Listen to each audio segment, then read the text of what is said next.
یہ ہماری بےغیرتی کی وجہ سے پڑی. آپ کہیں گے صاحب ہم کہ اس کی جڑ تک جائیں, جو گستاخی کروا رہا ہے اس کے خلاف کھڑے ہوں. کون ہے وہ گستاخی کرانے والا؟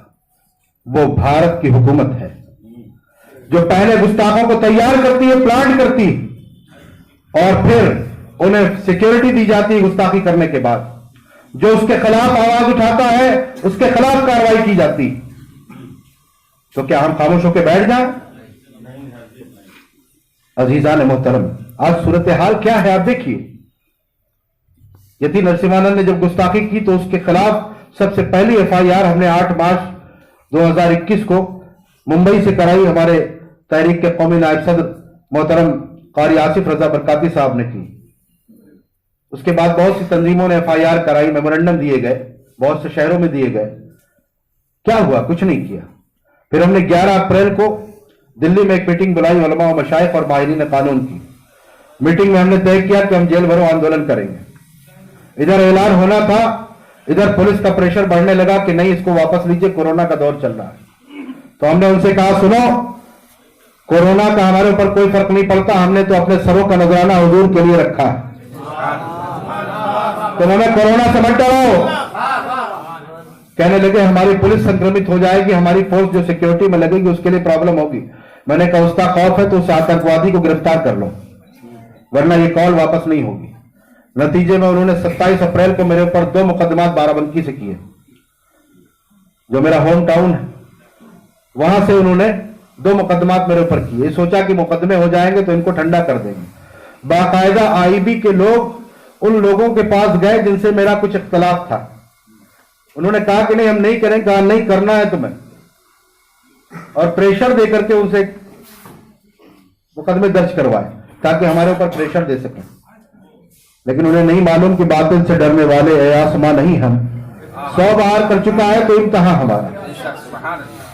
ہم نے اپنی تیاریاں جاری رکھی, لیکن ایک افسوس کا مقام یہ تھا کہ 90 شہروں میں ہمارے لوگ تیار تھے گرفتاریاں دینے کے لیے, لیکن 70 شہر ایسے تھے کہ جہاں پر ان کی قیادت کرنے والے لوگ نہیں تھے.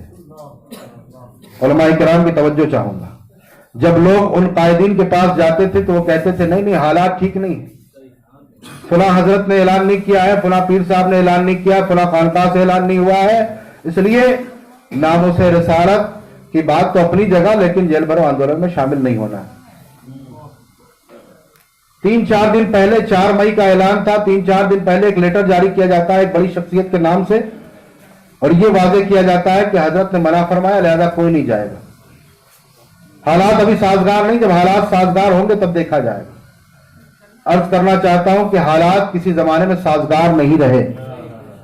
حالات کو سازگار کیا جاتا ہے, اور حالات سازگار کرنے کے لیے قربانیاں پیش کی جاتی ہیں, اور قربانیاں اتنی زیادہ دینی پڑیں گی جتنی دیر سے اٹھو گے, اور جتنی جلدی اٹھ جاؤ گے قربانیاں اتنی کم دینی پڑیں گی.